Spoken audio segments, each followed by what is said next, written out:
the terminology used that you don't fit into this world. While that's a harsh reality for some, that still could be discouraging to most people that lack the understanding or trying to get an understanding of that what that term means. It's not that you don't fit into the world, it's that the world does not fit into you. Where the world may be too busy or too focused on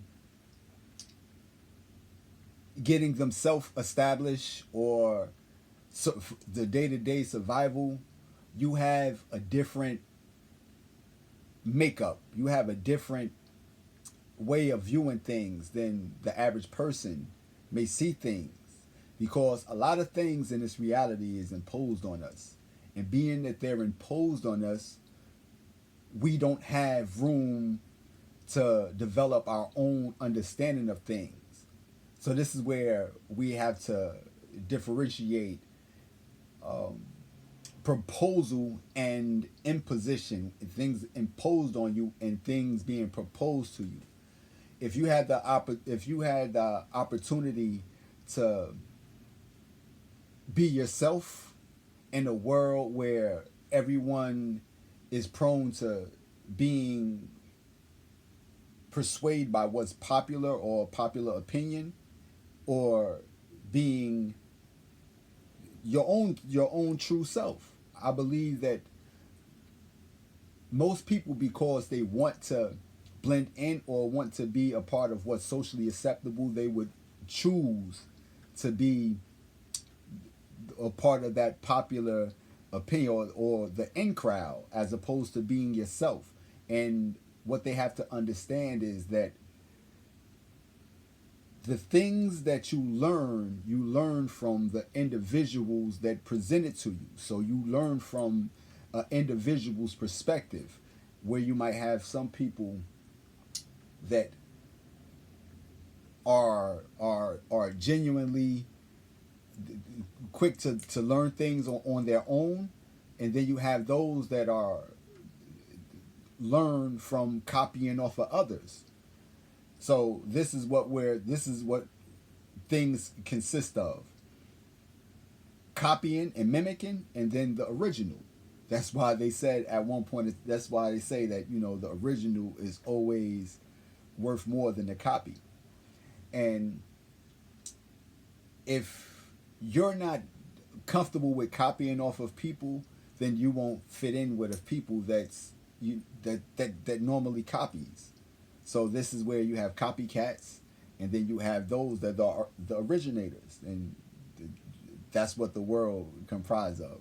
So the 1% of people would be the originators, while the 99% would be those that copy and that formulate things from the original idea or whatever it is. So fitting into a world that just doesn't sit right with you is going to be an easy thing, unless you lower your standards and what it is that make you to fit in. So it's not that you don't fit into the world, the ways of the world don't fit into you. Where the world is ran off of greed, and you're not a greedy person, the world won't fit into you. But you do fit into the world, because they may need you as a prime example of how not to be a greedy person. Where the world is ran off of lust, and being lustful doesn't fit into you, the world may need you to show them how to combat lust. So this is what we have to distinguish about fitting into a world, and or a world not fitting into you. So there's a lot of talk about that. There's a lot of talk, online, especially amongst those that proclaim to be chosen ones. They say the chosen ones don't fit into the world. Yes, you do, because the world needs you. The world needs to see an example of what they are not. So if you're not as common as the next person, then when they see you, you'll be automatically the attention will be drawn to you because they see that you're not like them. So the world does need you, and it's sort of it's sort of a curse in a sense to see the way that the world is supposed to be, but it's not being that way, and you being in the world, but not of the world. And it's sort of like when Pac said, God has cursed him to see what what life is supposed If I to can't be live with like. the same respect as the next man, I don't want to be here because God has cursed me to see what life should be like. If God wanted me to be this person and be happy here, he wouldn't let me feel so oppressed. He wouldn't let me feel so trampled on. You know what I'm saying? He wouldn't let me think the things I think. So I feel like I'm doing God's work.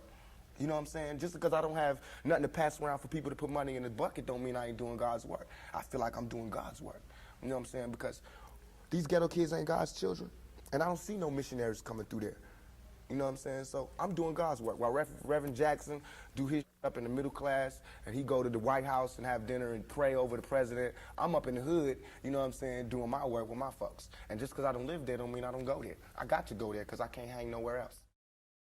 If you see what life is supposed to be like, and you see that the people are not adhering to the ways of the world or the ways or the laws of nature, and they are doing things that's outside of that, it's sort of a curse, because you would wonder why it's so simple for us to be a certain way, but we're not. And it may have an effect on your spirit, and this is what we don't want. We don't want anything to affect us spiritually, because we're still in a spiritual battle. Every day we're confronted with a spiritual warfare, and that's the whole the the spiritual warfare that's being fought in heavenly places. These are the principalities that we wrestle with: sin and virtue. These are the only things that we're up against. And I remember in one of my videos, I spoke about the video game, and it was called Watchdog. And as I was speaking on it, I deviated from the point that I was trying to make. So the only thing that is bad about being righteous is that at any given moment you could fall from grace. And the only thing good about sin is that you can rise to grace. See, I was playing this game. It's called Watchdog Legions. And in Watchdog Legions, it has certain undertones that if you are aware of what's going on, you would know that these are going to be certain characteristics of the world that we are currently in at this present moment. Military police, private police, drones watching you, people watching you. See, I waited for years for that particular video game to come out. And when it came out, I noticed one thing about it: that there's operatives in that particular video game where they're recruiting people. They're recruiting people to be operatives.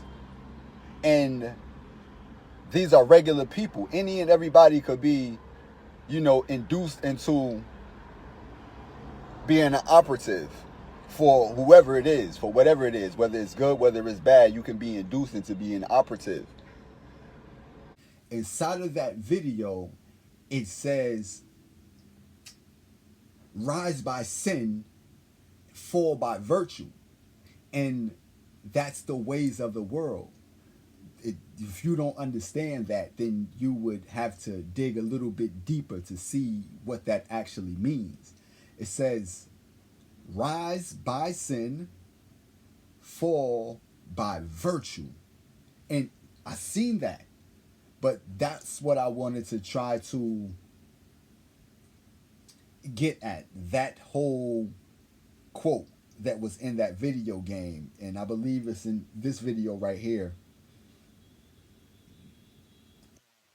about that.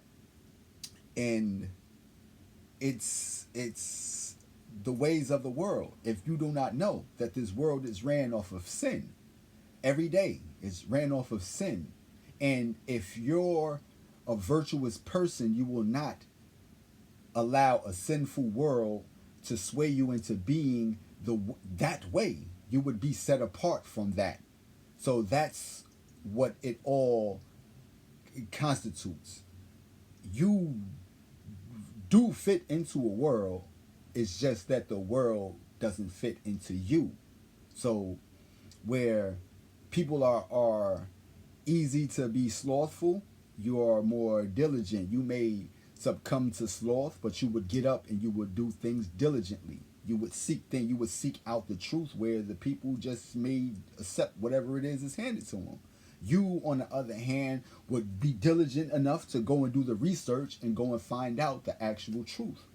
Where people are prone to have anger and wrath, you are more patient, you're more understanding, you're more accepting, as opposed to people that are quick to write people off and get anger and solve disputes in a physical or a verbal manner. You're more patient and understanding of a certain people because you're patient as opposed to being wrathful. And where the world is extremely lustful, everything is lust here, everything is lust there, from the music to pornography to um, anything being depicted sexually, and everybody's just feeding into it and not being able to control their lustful ways, and to the point where it's affecting relationships. You're more chaste. You have an understanding of what it means to be chaste in a world where everything revolves around lust, from the music to the entertainment. It's lustful. And then you may have, in a world that's, dog eat dog, in mine, and you're more, for me, one for you, one for me, one for you. You're more charitable than, as opposed to a person that's in the survival mode. Survival mode, you're going to be the squirrel collecting the acorn, because you know that the seasons will change, and at some point in time I'm going to have to go into hibernation, and let me go and collect everything that I possibly can while I can, and that's just what it is. But you're more, you live according to your needs. If I need this, then I just need that right now. You're more focused on the collective as opposed to yourself. So this is where greed comes into place. You're not as greedy as the world in its entirety. So you won't allow greed to consume you. You'll be more charitable. So charity while others don't. If I don't know how to give, if I have the little that I have is enough for me to give, you do a lot with less than you would with more. So the more you have, the more you do. The less you have, you still do more with that. So you know that concept. This is why that's a whole big deal in a dog eat dog world. And as you can see, it's the animal nature. Um, it's just a survival mechanism to accumulate everything for yourself or for yours, and whatever happens to them, that's just what it is.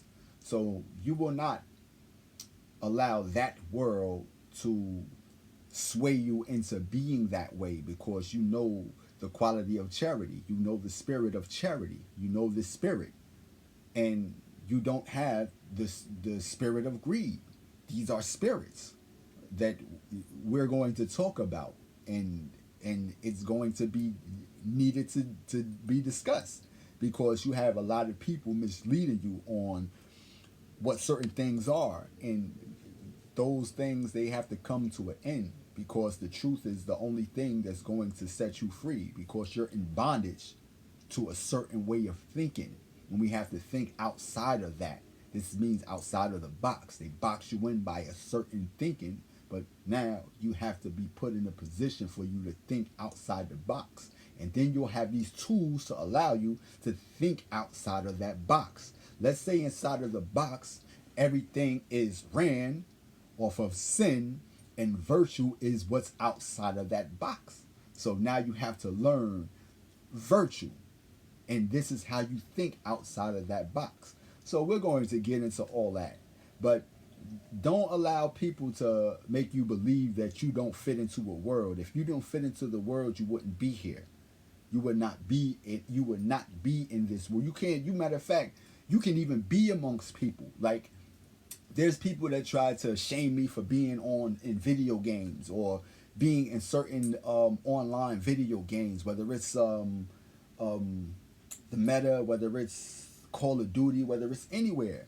But what you have to understand, me being there is a different person from the actual person that's there. I know what it is because I've learned certain things that I can teach others. And that's what you have to understand about who certain other people are. If you're a master teacher, you're just that. But if you're a master learner, you can learn, and whatever it is that you learn, you can teach. So I teach, peace. If there's people that's online in front of me, whether it's children, even adults, if they're a certain kind of way, you don't allow them, if put in a position to correct people, you don't allow them to continue to have these mistaken ideas when you're able to show them or be an example of what not to be. So yeah, everywhere you go, you just have to serve. This is what makes you have a certain level, your ability to serve. You don't get served by people who can't serve. You get served by people that can serve. This is what the butler is. This is a servant. All these servants, you're not going to get a servant that can't serve. You're going to get one that can. So you're going to get a butler. You're not going to get a butler with no manners. You're going to get a butler that has a certain level of respect. He knows how to respect. He knows how to cater. He knows how to do certain things. Or she, your maid, knows how to clean. You're not going to get a maid that can't vacuum or that can't do certain things. They have a certain level of knowledge that they apply and that they use to assist you. So that's what it means to have that level of being. So yeah, you do fit in, because I fit in everywhere I go. There's a necessity for me. When I was in Patterson, when I moved to Patterson, I moved into a crack house. Not like it's a crack house, but it was a place where there was drugs and stuff was rampant there. There was a lot of in and out. But when I came there, all that stopped. All of that stopped. I put, because it was a lot of violence. It was a lot of guns and shooting and stuff in there. But once I got in there, all of that changed. I even put on the door, the children of God are peacemakers. So we bring peace wherever we go. So I brought peace there. That everything stopped there. Everything stopped there. Right now, that place is no more. That place is no more, because if it was to continue to be what it is, it would only deteriorate without a certain element there. And that element there is peace. So a place that's void peace is a chaotic place. So I was supposed to go there. Where I went, I was supposed to go there, and I gave the light to the people that was in there. That was everybody was on a certain drug. Um, they had a certain way of thinking, but for me to be put into that mix, it changed everything. It gave them a different way of seeing, or seeing a certain people can be a certain kind of way. So yeah, you're not tooting your own horn by saying that, but when I did go there, that's what took place. That's what actually took place. Everything stopped. Everything stopped when I came there. Everything. It used to be people that wasn't from there coming there to sell drugs. When I came there, that was no more. And you didn't do it by force. You did it because of your spirit. Their spirit. They felt your spirit. Anywhere I go, anywhere I went. Now, if you go look up Patterson, New Jersey, if you go and look up Patterson, New Jersey, you would see, what kind of area this is. But if I went on any block in Patterson or any hood in Patterson, there'd be a certain people would get. You would never feel threatened when I'm in your vicinity. No one like these are hood people. This is the hood. They would never feel like, yo, who is that? Yo, what's good with him? They would never feel that way. They would always be warm and welcoming because that's the energy that I give off my own self, and you I might not fit in there, but what's in I may what's over there may not fit in me, but I fit in over there because you're there to heal certain areas, to heal certain people.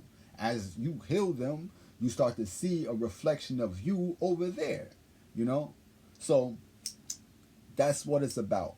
Reflecting what's in you outward wherever you go. So if you're good, wherever you go, you're going to fit in there. You're going to allow yourself to fit in there. It's like an air freshener. It's like one of those things that you put up, the air freshener that you put up in your car with the pine tree. It's supposed to be there because it's it smells good. You want it to make the area, smell. It kills odors, and it smells, makes it smells, has a certain smell to it. So it's not it didn't come there, but it has a purpose for being there. So as you having a certain way of being, your purpose is needed there. If you're not like them, you just not. I'm gonna stay away from them because I don't want what's in them to be in me. No, whatever's in them is not going to get in you because you're made different. What's in them is in them because they're easily persuaded to be that way by what they see. So you do fit into the world. The world just doesn't fit into you. So let's try to correct these mistaken ideas, and start to move forward from those mistaken ideas so we can have a better existence and a better way for us to make our presence known in the world. When you have a certain light, then people view you in that light, and that's just the way that is. So go amongst the people that's not like you and show them who you are. That's the only advice I have for people that are set apart and that are different and that won't allow the world to fit in them. Because the world is sick, and you already know that. Like, I know that it's a sickness that's going on in this world, and it's being shared on a mass level, and we have to allow a healing process to take place, and that's the only way that it's going to heal, by you being in the world. So, peace.